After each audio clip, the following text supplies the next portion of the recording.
long time because everything has to be translated, which is a good thing because as it's being translated, I get to gather my thoughts for the next sec, you know, and stuff. But I want to tell you, Dennis hit on something there when he was using the Evangel Cube. One of the things, you know, that we encourage them is that they go tell somebody what they had just did. This was my very first year, and I will never forget this one because at this moment, confirmation of why I was there and that God could use me. I was talking with the children and this little girl, and I apologize because I don't remember her name. I'm sure it's in my journal. She had come up to get saved, and just like Dennis was saying, we write their names. So when they come up, we take down their names and what area they live in so that we could give it to a pastor, somebody to follow up. And I told her, now you must go tell somebody. You must go tell somebody what you just did and use your bracelet. And we review it and we review it so these children will know, and then they could go tell their mom and daddy who might not have come and all. Well, I was exhausted, and I was sitting kind of under a tree trying to stay awake, and Dennis can tell you I can fall asleep anywhere. And I was nodding off, and I'm feeling something on my shoulder, and it startled me. It was this little girl and her mom. And she had ran for miles to get home, to tell her mom what she had just heard.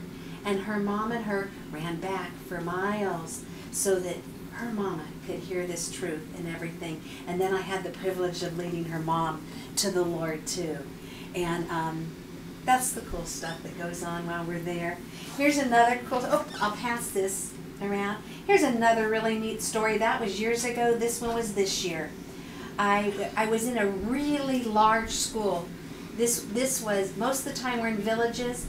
This time we set up the medical clinic in a compound that was the schools. And it, like I said, school's not free, so these children, you know, were paying to go there. And during the lunch break, that was a super duper duper exhausting day. There were like 1,200 kids, and the principal asked me if I would just gather them and talk to them, and I'm like, look, how am I going to do this? You know, 1,200 kids, me and an interpreter. And I thought, and well, we pulled off, actually we prayed, because in my own strength, I knew I couldn't do it. And I was overwhelmed, and we prayed, and then I said to Reagan, can we go ask the principal if we could go classroom to classroom? I could see it happening then. Well, at lunch, I was invited by the teachers to come sit with them and eat with them, and they showed me their religious studies curriculum. And as I looked through it, there was Jesus in it. Jesus, Jesus. So public schools. In public schools, in a public school. Amazing. Yeah. So I'm like, okay, so why am I here, God? I'm thinking, you know, these kids are being taught it. So as you can see on this picture here, it's the older kids, and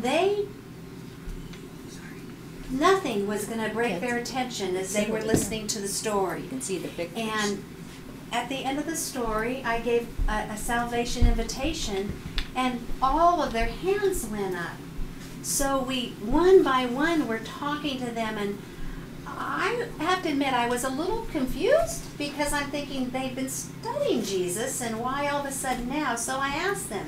This is the same day doing the bracelet, so I asked them, what did you hear differently today that you know, led you to this moment? And they said, we are taught who Jesus is, that he was a good man, that he did good things, and tears. Nobody told us why he actually came to die for our sins. They didn't tell him the ending, the redemption part of the story. And it's moments like that, like I said, that remind me this is why I go. You know, just like Muhammad, they're taught that Muhammad was a good man, he was a prophet. Jesus was a good man, he's a prophet. But they forget to tell the end of the story, the rest, well, the beginning of the story for these children and all. The other part of my day is spent with the widows.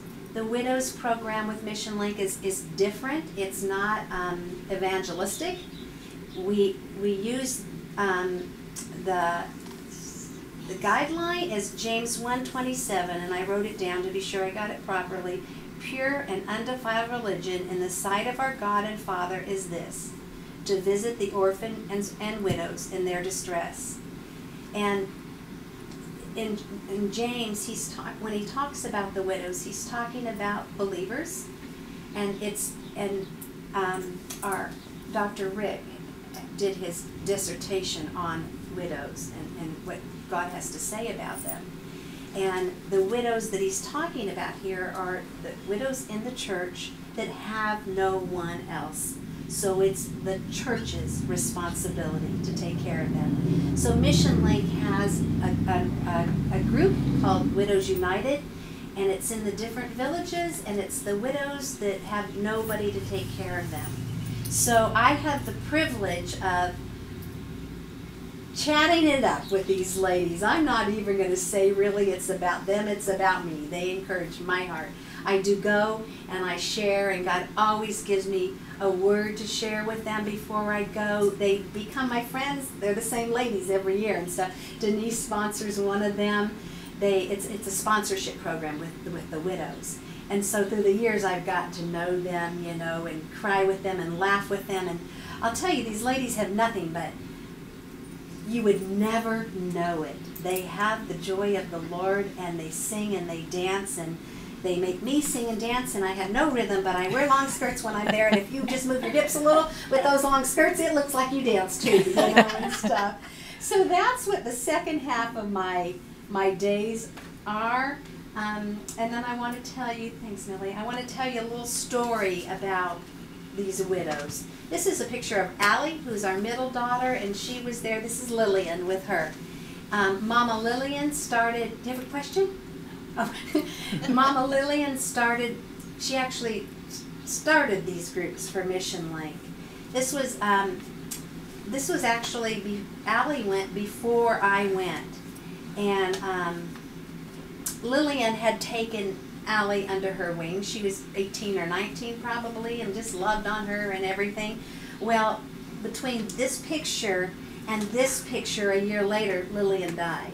Oh. And we went to Bulima, this village, and it was my first year, and they asked me if I would get, this was the first widows group that she had started, and they asked me as we were going there if I would share a word of encouragement, and I just felt, oh my, you know, what am I to say when this woman that they looked up to and was their mama, you know, and as a term of respect and endearment, what am I to say? Well, the Holy Spirit, like He does, gave me words, and we cried and we cried, and it was a beautiful afternoon. Well, when we were leaving that year, so they became dear friends. When we were leaving that year, Dennis and I had some extra money, and we asked Dr. Rick, what should we do with it? We didn't want to take no money. You know, we brought it to use there, and he said, well, your ladies at Bulima want to plant a rice plantation. Why don't you leave the money for them? So this picture is a year later when they can't wait to get me out to Bulima to see their rice fields, you know, and we stood in, oh, this is a really, God is so good. This is a really cool story. We're in the middle of this rice plantation, and it was dry. They needed rain. And not that I can pray any differently than you ladies or those ladies there, but they asked me to pray. So we got them out there in the middle of that field, and we prayed and we sang and we believed. I had no sooner got back to our compound and we heard, it is raining in Bulima. So then now, fast forward another year, and if you know a little bit about me from Sherry, I'm a relational kind of gal. So this is a year later, and I'm talking with the kids, and I look up, and guess who I see? There is my girlfriends from Bulima, and they had walked miles. They heard Terri was at Itakulu, and we're going to get there to see her. Well, we drive into the village in a bus, so and it's hot. So they said, can we just go to onto the bus and have a prayer meeting? Oh, and I'll throw in a little real personal story in here. They had been praying the year before. We had found out that our daughter couldn't have children. and we asked them to pray, and we were going to start adoption. So when we were in the bus, guess what I got to tell them in the bus this year? Well, even though adoption was going really good, well, she got pregnant. And so we just had a praise meeting on the bus with my girlfriends from Bulima. Okay? Now, this is this year. Rose is in every one of those pictures. I'm at Izuru was the name of the village, and I'm there. Pastor Jackie's preaching, and I look up and I was like, oh my goodness, look who's there. There's Rose. Rose had walked for miles and miles. She heard Terri was in Izuru, and Rose speaks English, so we got to chat it up and everything. You wonder why I go back? It's the Roses and the ladies of Bulima, besides those that don't know Jesus, Dennis, I'm going to let you take over here because you asked me to do those. Oh, well, last year when we went to Kenya as well. We got a. And we weren't far from where your peeps are in Kenya. We were in Eldoret. Eldoret, yeah. Which I think your people flew there when they went on a mission trip for their church. They did. And this is at a school. They went to school in Kenya, and they filled up the classroom. We showed the Jesus film. And they're wall-to-wall people. Oh man! We brought a projector and a Jesus film and showed it on the wall. They heard about Jesus, knew He died for them, but they'd never seen it. When they got Jesus on the cross during the Jesus film, you look in the windows, those kids are crying. They just first time they can really visualize it. That's kind of what our weekdays look like. On the weekends, Saturdays a weekday. Sunday we have the privilege of going to a local church, and Dennis and I go to the same one every year. It's just our thing to do. We feel like it's where we have our membership in Uganda, I guess. But Dennis not only is was an awesome sailor, and he's an awesome mechanic at the power plant. Now he's an eye doctor. He also is a preacher.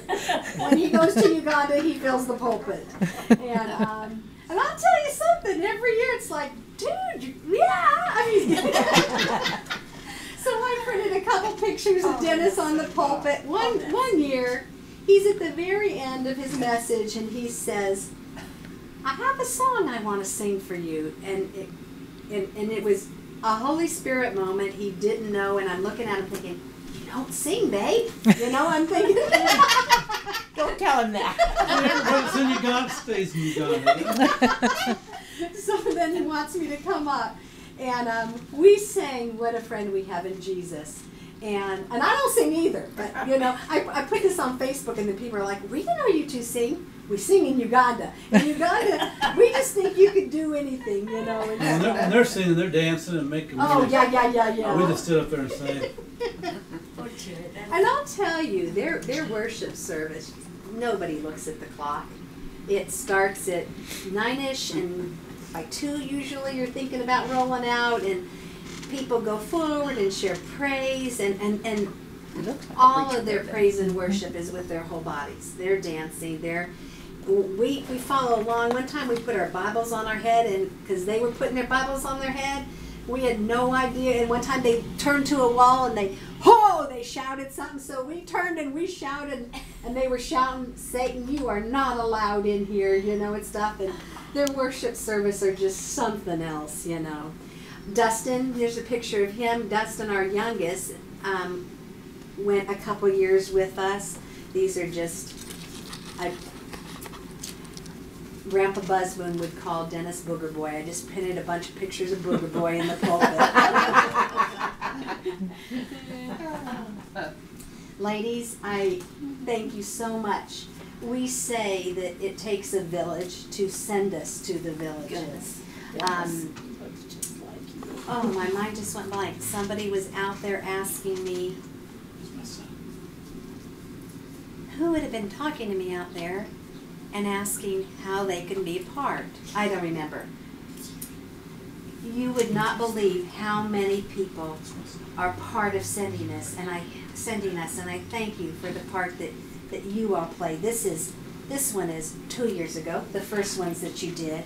I'm not sure if I printed this year's, but thank you for your part. And Sherry was saying the other day, it's just such a small part. No, you add all those small parts and it makes, you know, us going, you know, us doing the Great Commission happens because all you behind the scenes doing the Great Commission by sending us. So thank you. Thank you are so much. welcome. Yeah.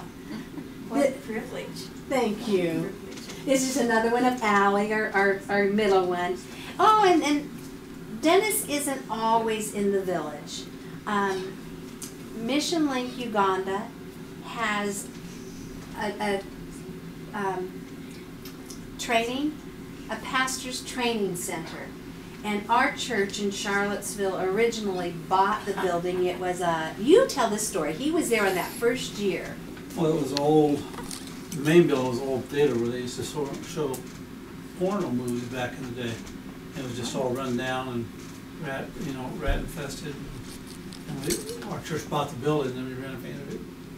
Now they have a church in this the picture here is the first year when it was mostly men, wasn't it? On the medical team. No? It was from our Sunday school classes, all men. But was there a medical Yeah, team there's with still the men. men? So there was a big group of men that went as the construction team and then the medical team. So you're going to see kind of before and after. This is just the office building, it's not the theater building. This is just the office building. So in these buildings, the pastors from, let's see, it's Tanzania. Wow. Is it Kenya? Eastern Africa. Congo. Pastors that really have had Congo, maybe. Is that Malawi? What's the one that, Maui? Oh, golly, no, that's where you live. Anyhow, Eastern Africa pastors come and get more training and all. So that's going on there too. And then we take men that do construction, working on, and our family has had the privilege of, at Christmas time, we, one year we bought the beds and the mosquito nets because the men come from these other countries and then live there for, is it a year? I think it's 13 weeks. 13 weeks? 13 or 26, I don't remember which one it is. I don't know, for a long time.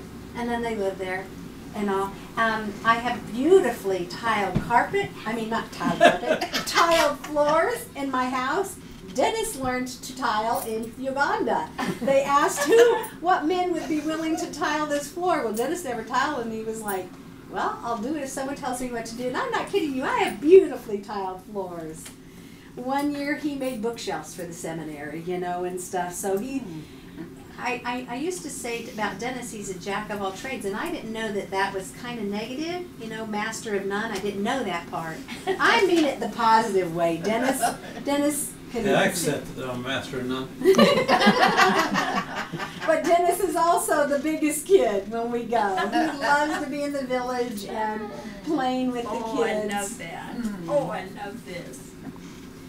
This is just, you just never know what they're going to ask you to do. This is a picture of a classroom, and I was waiting my turn to speak to the children, and they asked me if I'd come in and teach English. English, well, I homeschooled my kids, but it'd been a while since I had done past, present, past participle and everything. I'm like, oh, golly, I'm supposed to know all this stuff and teach it right now, but you can fake things really good. The Holy Spirit just really helps you do whatever you have to do. The last picture, and it wasn't intentional, I didn't intentionally put this last, but it really captures my heart if you look at it. I love, if I didn't have kids here and grandkids, mine would be trying to do my best to pack up and live there and stuff, but it kind of captures my heart. I love these people. I don't know if you've heard of David Platt, the book Radical. He teaches that, that if we all would focus on one people group and Great Commission one people group, we could reach the world, Well, some people say to us, why do you always go back to Uganda? Because there's so many other needy places. We've learned their culture, we've learned their ways, and they see that we keep coming back. They know it's for real. And So until God says stop, we don't pray, shall we go? We just pray, God, close the door if we're not supposed to go. So anyhow, that's a, oh, Dennis has something. This is